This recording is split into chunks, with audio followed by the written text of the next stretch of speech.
the emergence of China as a secondary sort of superpower on the world stage. We anticipate India coming to the fore in the next 15 to 20 years if it can overcome some of its own domestic challenges. And you have increasing sort of adversarial posturing from the likes of Russia and so on. All of this has meant that over the last decade, what you've seen is a series of sort of signals that ultimately compound into an ending of that unipolar world and to an arrival into one that is far more multipolar, which pulls into question everything around us, from the institutions that we've created to manage international affairs, whether that be EU on a European level, whether that be the UN on a global level, the ways in which we trade, the ways in which free trade is governed and free access to the seas and markets is governed. All of this is in flux as we transition into a very different world. This is the 1 Point Podcast, and I'm Rohit Yadav. We recently released a comprehensive ecosystem-wide report called as Rethinking Venture Capital, a Strategic Lens, in which we explore the entire value chain of venture asset class. Now, within this overarching strategic report, we touched briefly upon the impact of geopolitics on venture capital industry. And it's apparently clear the impact is huge. The world is clearly in a flux, turmoil, whichever word suits your ears better. So to unravel this topic in depth, especially from a European angle, today I have Henry Palmer with me. Henry is the founder and managing partner at Lightridge, an early stage venture capital firm for industrial resilience and security. Prior to this, he was a founder and managing partner at Amplifier Ventures, a micro early stage venture capital firm formed in 2019, and that focused on manufacturing, logistics, and industrial transformation. He's also the co-founder at the European Ambition Institute, a community of technologists, builders, investors, and policymakers centered around the strategic industries of the future. And additionally, he is the venture partner and advisor to Alpha 8, the family office of one of the Europe's largest ship owners. So you might be hearing a lot of topics like industry, manufacturing, and transformation. Henry, welcome to the show. My pleasure to be here, Rohit. Thank you very much for having me. Let's dive right in it. So what actually is Lightridge? Well, Lightridge is an early stage venture firm. We're investing both in the US, UK, and German markets predominantly. And we're very thematic. So, we have a mission that we set for ourselves, which is simply described as sort of industrial resilience and security, and how we can manage the critical Western alliances between the US and Europe and defend liberal democracy well into the future. And to do so, we have to rethink and rebuild our critical industries, our defense, our economies, and and often re-stimulate as well the innovation sides of those economies. We have 4 main verticals we go after: materials, advanced manufacturing, logistics, and dual-purpose defense. Okay. And so you touched upon it, but can you tell us a background of why did you start Lightridge? Because you're already managing partner for Amplifier. So what went in the last 5 to 6 years? Well, Amplifier was a solo GP fund largely. And you really, if you want to scale, or certainly for me to scale, I needed some new partners. And it takes time to find a partner. It's a little bit like getting married. You got to sort of do the dance and find somebody who really aligns with your mission, complements your skill set. And I was incredibly fortunate in the last few years to meet and get to know Max Kramer, my co-founder on Lightridge. And in creating this new partnership, in opening up our offices in New York as well as London, we wanted to build a new platform on which to scale this enterprise. And that was very much what Lightridge has been designed to do. Okay. And how would you differentiate Lightridge from the other VC funds which are also coming up around the same thematic focus? I think you can look at the venture sector in very sort of simple terms. You have your generalists and you have your specialists. Of course, for Lightridge, we're very much a specialized fund, as I say. And there, your differentiation really comes in 2 or 3 forms. One is simply the depth to which you're able to gain a certain critical mass of understanding of the various sectors you're investing into. Whether it's my partner Max has been investing into homeland security and defense for a number of years, or myself into manufacturing, logistics, and materials, again, for a number of years. You build up a certain amount of market intelligence. You also gain huge insight into what it takes to scale these companies. The nature of these verticals is that a lot of the time you're investing into hard tech, deep tech style companies. You have to scale slightly differently from your pure software play or enterprise SaaS. And I think that's where you look to apply a huge amount of value add to your founders, or as much as possible, both when it comes to advising them on how to raise their capital, how to think about accessing non-dilutive forms, whether on the debt side as alternative financing for, say, a facility build, or whether it's on the grant side for some of the more deep tech plays. And in addition to that, you're often in these environments selling into industries that have very different adoption cycles, acquire their technology differently, integrate it differently. This, of course, is just true whether you're looking at something like the logistics market, or whether you're, say, selling into a more regulated space, or even directly to governments on the defense side. And you need to be able to sort of advise and provide clear access and opportunity for those founders to go and scale into those environments. And so those are the sort of things that you try to bring to the table, all of which largely, as I say, just simply stems from having had the time to really focus on one area and build up that expertise and specialization. What are the key highlights of your portfolio, considering that you recently started investing out of Lightridge as well? Yeah, Lightridge is obviously a very new fund. So we haven't yet made first investment, though we're hoping to do so very soon. There have been a number of companies in the past that invested into out of Amplifier that I'm very excited about, very proud of. In the US, you have Terminal Industries, just doing some incredibly exciting things when it comes to yard automation, specifically for warehousing. So building out the sort of computer vision layer in order to manage and operate and drive efficiency in those spaces. Also, again, in the warehousing and fulfillment space, we have Hive in Germany, who's gone the full stack, right, of integrating not only into the point of sale with their e-commerce customers, but actually building out the technology stack directly into the warehouse and all the corresponding nodes in between to carry out fulfillment. Very different from the classic software-only asset-light play. And I think this has given them huge advantage in terms of technology. Another, I think, a favorite of mine recently is also Isembard in the UK. This is a new manufacturing play. So building out, they call Mason OS, their operating system for CNC and highly automated manufactories, with a model that's looking to scale those through franchising. So very different, sort of first of its kind in that sense, and specifically designed to try to target and support aerospace, defense, and automotive sectors, both in Europe, but also in the US. I mentioned in your intro about the European Ambition Institute. What exactly it is, and can you briefly tell us about the initiative? So I deserve very little credit for anything the European Ambition Institute has done and is doing. Supported in a sort of small way as best as I can. A friend of mine, Will Dufton, as well as Brett Bivens, largely responsible for its founding and creation.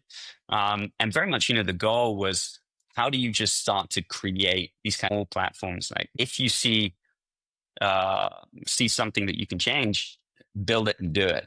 And the European Ambition Institute was about, how do we react to some similar efforts that we're seeing in the United States, but very much put a European spin on it? What are the things that Europe is maybe lacking that we could try to support by bringing people together for roundtables and discussions on areas that are critical to our economy and our infrastructure, so energy, manufacturing, and so on? Not just to explore the sort of state of innovation and technology and where the sort of problems are that need to be fixed, but also try to bring together people with real energy and ambition to ultimately try to change the sort of some of the prevailing attitudes or views even that you might have in Europe as a whole, that caution is better than risk, that some of these challenges are maybe beyond us, that we would be better served by, instead of seeking abundance, managing scarcity, and trying to really sort of turn that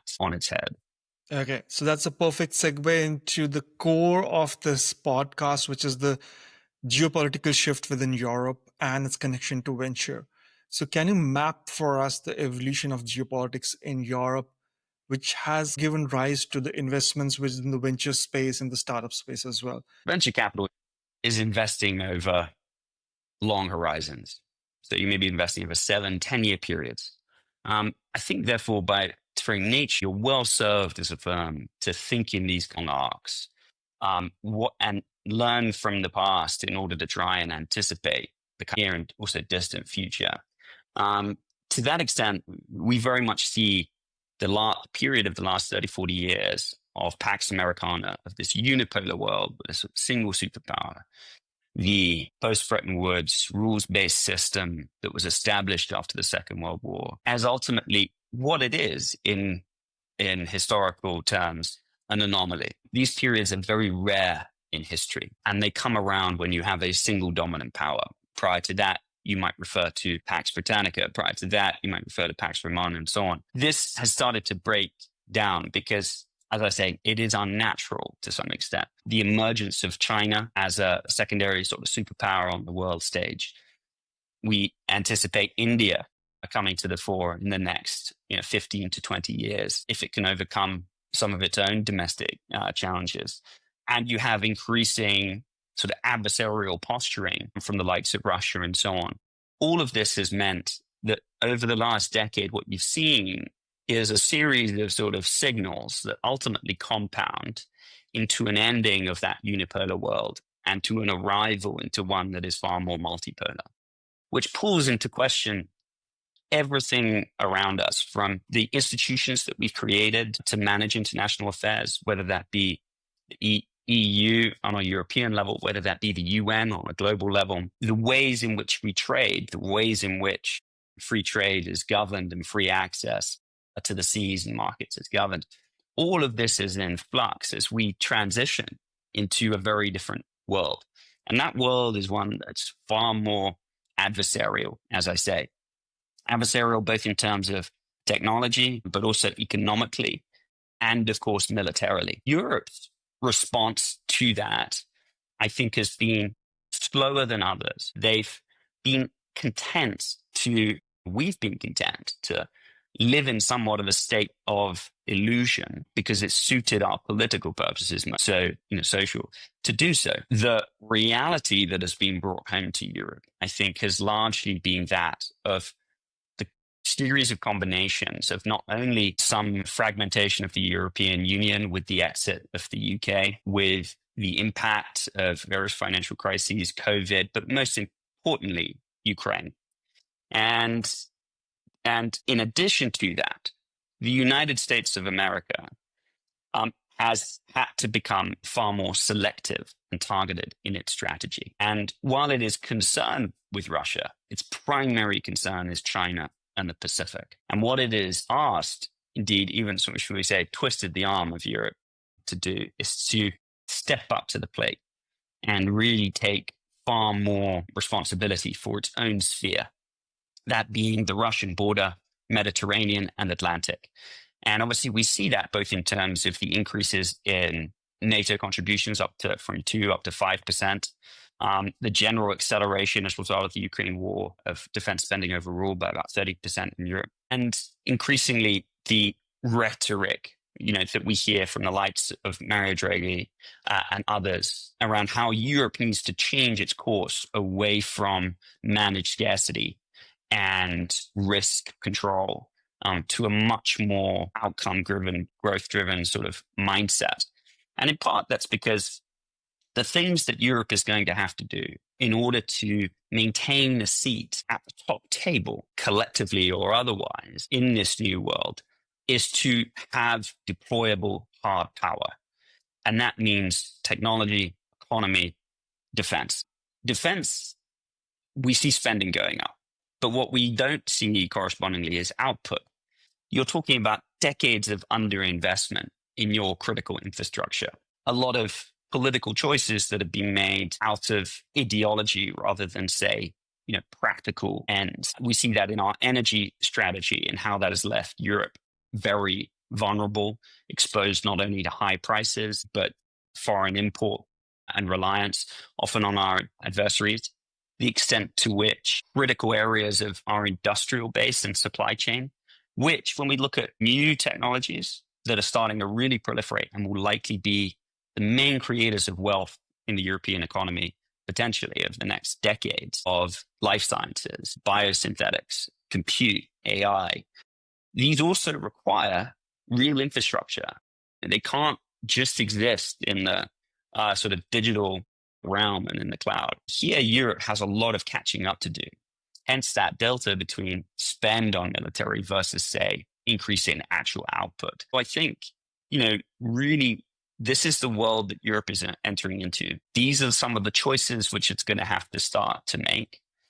And as a result of that, it will also have to make trade-offs in terms of some of the things that the nation states of Europe have to give up in order to be able to provide real defense, real security, and also the ability to influence global affairs in order to defend European interests. What I would say, though, this sounds like a sort of very doom-laden, sort of vision of the future.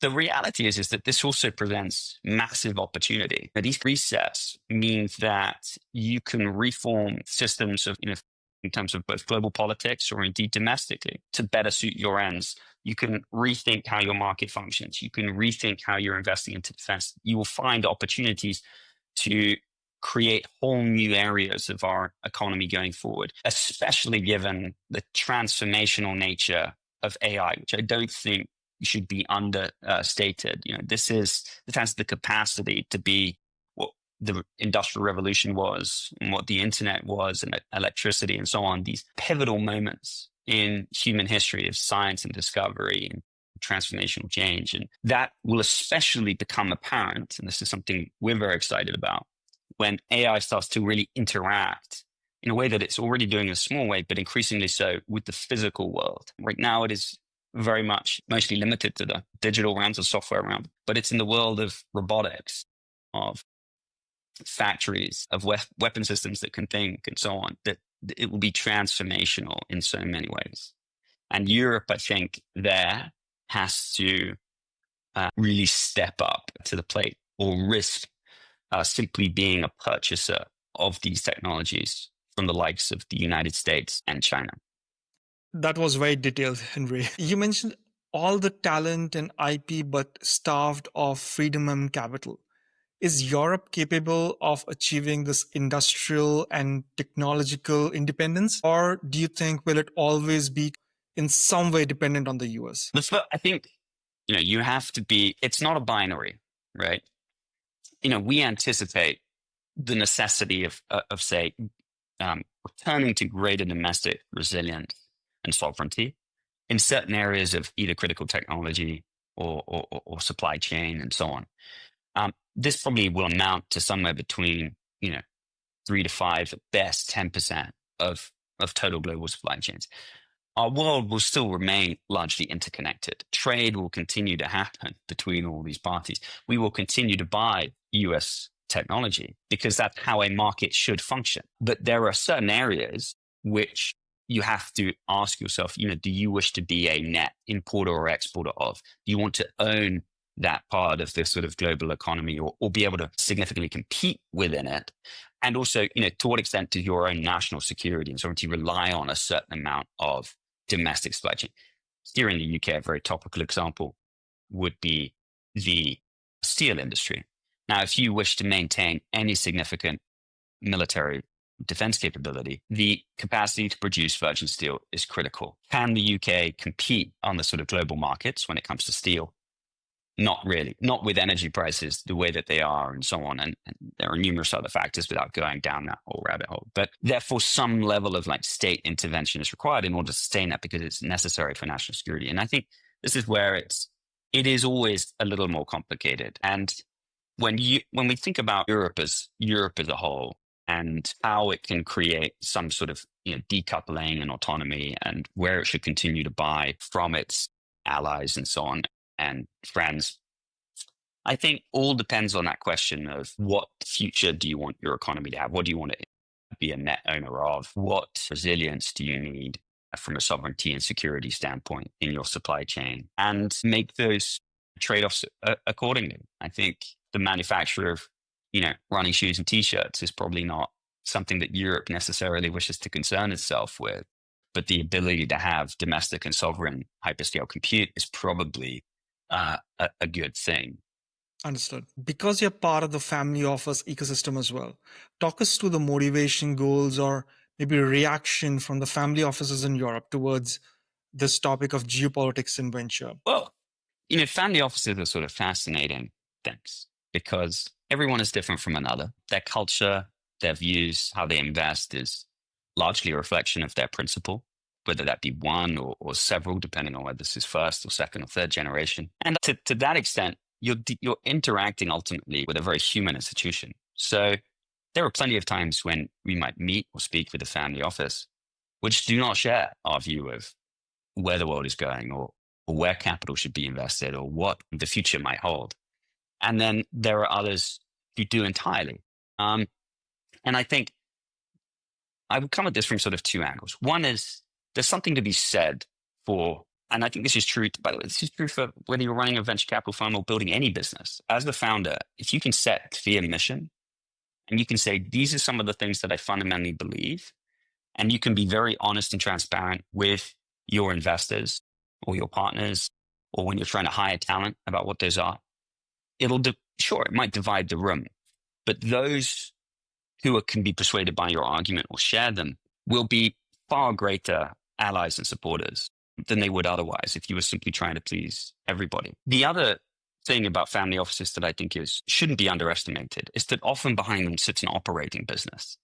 And so, of course, a huge number of the family offices that either I've worked with or that, invest with us often have a very strategic interest in what we're doing, whether their background may be in shipping or automotive or defense or manufacturing or whatever. And you have two components to a venture. One is, of course, first and foremost, delivering great returns. But there's also the fact that what you're driving is a huge amount of intelligence and feedback into these family offices and therefore into their operating companies about the state of technology, about the state of the market right at the tipping point. And that I think is incredibly valuable. I've been very fortunate to have one family office in particular, which is ultimately Alpha 8, who've backed multiple funds, been an incredible support for what I do. And I've also learned, therefore, that I think how you work with your family offices or indeed any LP, an investor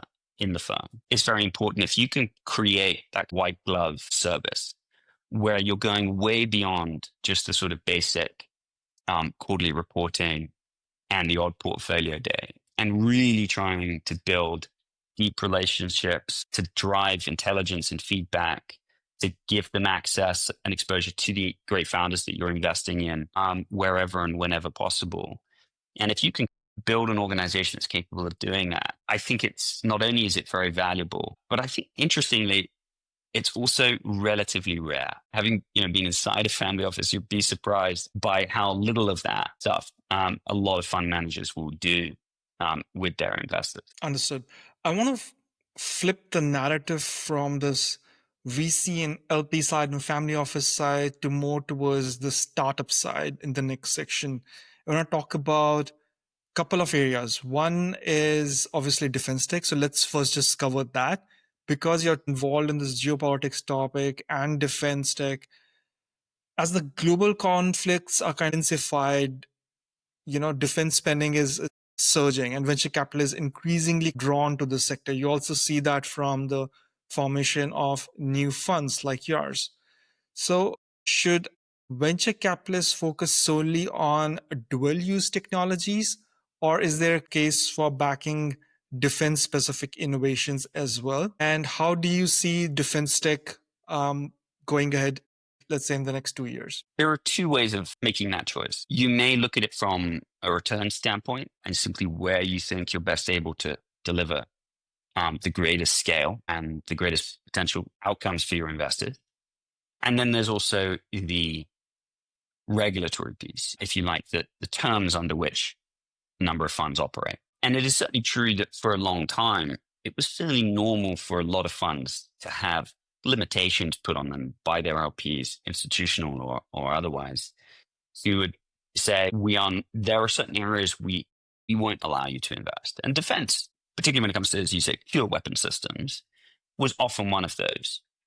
This is changing rapidly. And I think it's because conflict and the nature of conflict, the risks we see in the world has really been brought home to all of us in a very human way. If you are living in Europe today, the Ukraine conflict was a massive tipping point. I remember we had an AI software company building reinforcement learning tools for manufacturing industrial robotics. Prior to the Ukraine, a number of defense companies and primes showed interest in acquiring and using that technology in their own production lines. And largely the company was unwilling to sell into that space because its talent, its engineers did not wish to work for a company that was selling that. After the Ukraine invasion, within weeks, I was having conversations with the founder where it was a full, 180 from all of those engineers, where the question was, in fact, what can we do? How can we help? So that is changing, I think, dramatically. That being said, we very much look at defense from a dual purpose standpoint. And we do that for two reasons.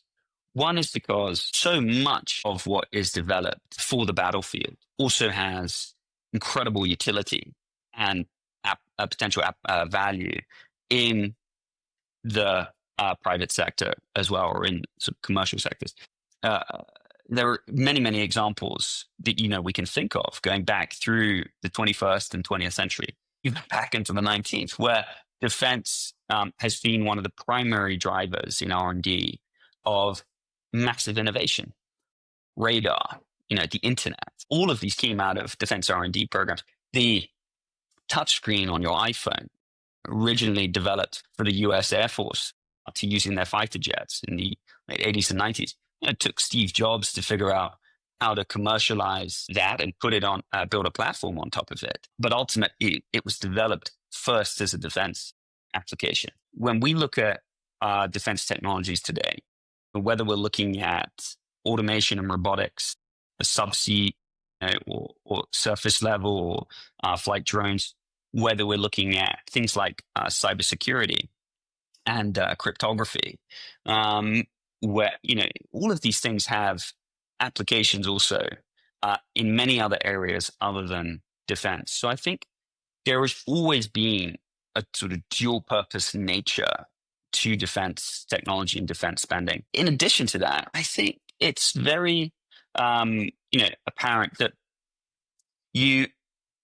when building these companies, you do have to make a choice ultimately in those first 3 to 4 years of where are you going to focus, right? For any founder, that focus is absolutely key, right? And if you start to split product development on day one for 2 different streams and 2 different applications and for 2 different sets of customers and so on, you'll most definitely be stretched too thin, but ultimately you potentially arrive at a certain amount of sort of conflict inside your iteration cycles and everything, and strain on internally in terms of the direction you should go.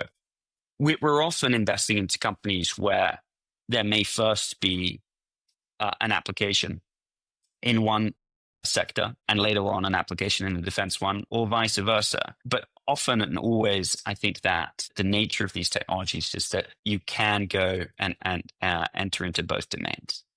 Understood. And apart from defense, maybe you can talk about a couple of other sectors that you think are super critical. I know you mentioned alternative materials and logistics. Maybe you can cover on that. Yeah, so those are our 4 verticals: materials, advanced manufacturing, logistics, dual purpose defense. As I say, the industrial resilience and security being the overarching theme, all of these verticals are, of course, interconnected to some extent. I can give you a few examples of how we're thinking about each one. In materials, we spend a lot of time looking at how lab automation, how AI driving design discovery of, say, novel biomolecules and structures, enzymes, peptides, and so on, can unlock different industrial applications, different and advanced materials for use in aerospace, automotive, or any other. An example of one would be a portfolio company of ours that has developed advanced enzymes for use in polymers that dramatically changes the speed, cost, and sort of tensile strength for polymer 3D printing. And they have customers both in the defense space and also in automotive and other similar sectors. We think a lot around REEs, rare earths. What are the alternatives?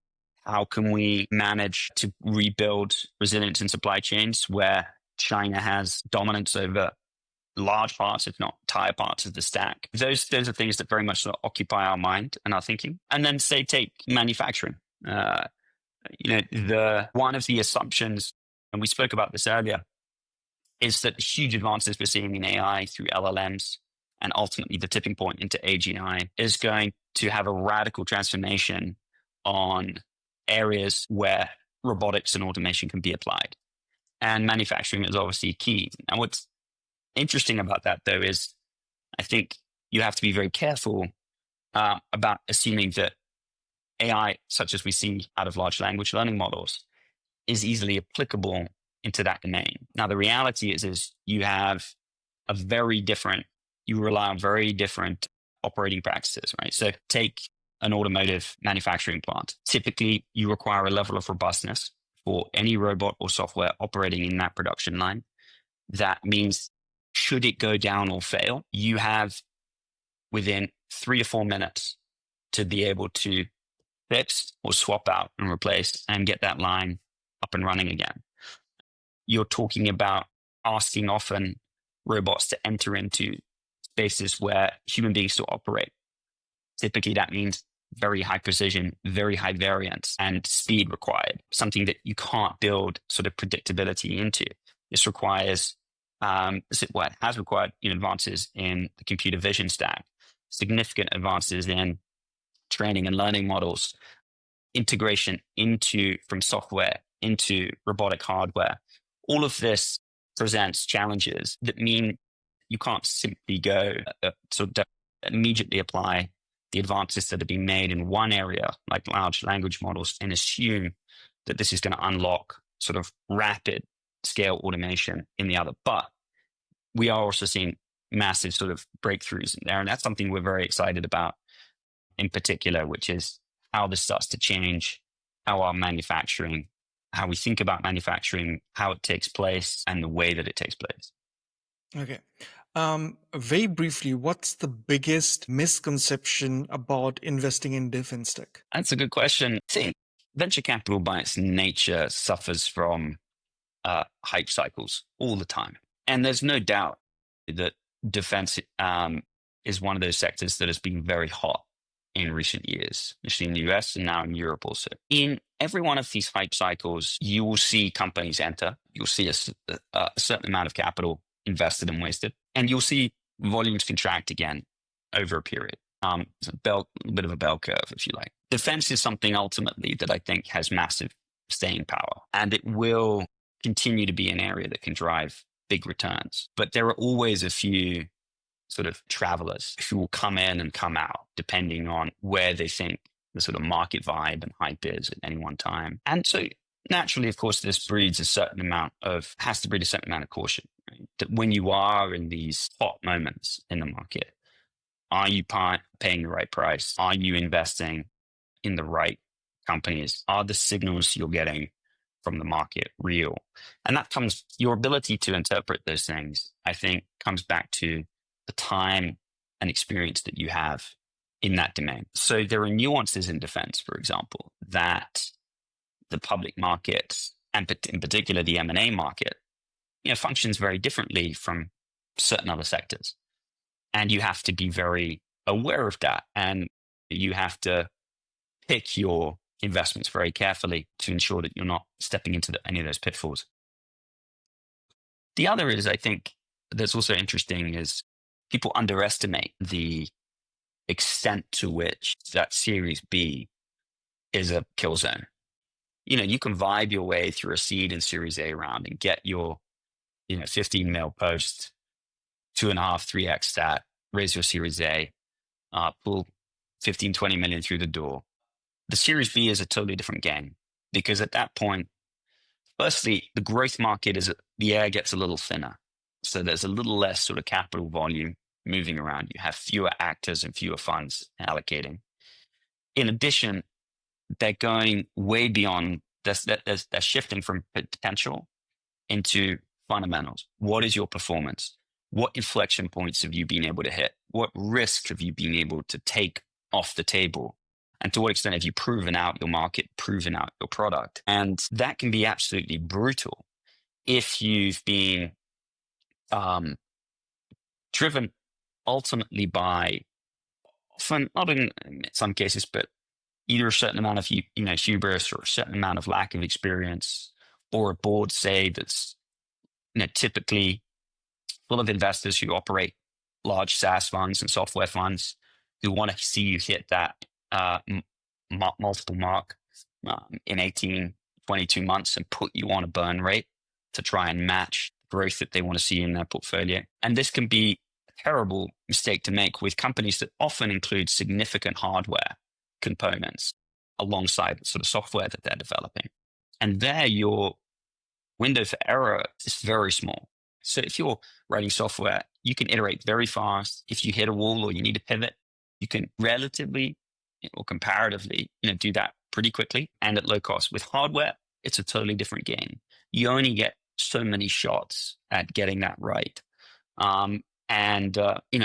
Think of, for example, hypersonics, right? If you want to run a wind tunnel simulation, you can run pretty fast tests, but once you get into flight testing, there it might cost you $5 or $6 mil per test. You might only have a couple of shots at that before you get to your Series B. And if you've been unable to prove out your concept, it can get very hard to raise. And so that Series B is a big kill zone. So the way you try to solve for that, and I think this is what increasingly we try to encourage everybody investing into this space, the founders and so on who are building extraordinary companies, to really concentrate on, which is you can be patient. We don't mind if you raise your seed in Series A and take 3 or 4 years to raise again. If that takes you to a point where then you can scale rapidly because you've been able to take risks off the table. So patience is required. And in addition, a certain amount of sophistication around how you're financing. So again, dilutive equity rounds are not always necessarily the right answer. In a lot of these spaces, you have significant government grant and R&D programs that you can plug into. You may want to, if you need to build first manufacturing facility, look to leverage some debt financing. I think there has to be a certain amount of agility and intelligence with which you approach scaling these companies, which means when the capital is available and when you can drive your valuation up and raise hundreds of millions of dollars, yeah, great, love it, go for it. But I think also be ready, to be patient, to be precise in how you're approaching these things, and understand there are many roads to scaling, huge outcomes in this space, and not just one path. Great to hear. Henry, what's next for Lightridge? We're just going to keep doing what we're doing. We have a kind of clear mission set for the fund, and we want to do our best to help achieve that and continue to support great founders, invest in these critical technologies, and hopefully build back our economy's capacity to create great wealth in the future, and also to make the world a slightly safer place. Thank you so much, Henry, for joining in and covering so much on the topic of geopolitics and defense tech, especially in context of Europe, which is like increasingly important topic. So thank you so much for joining in. My pleasure. Great to be here.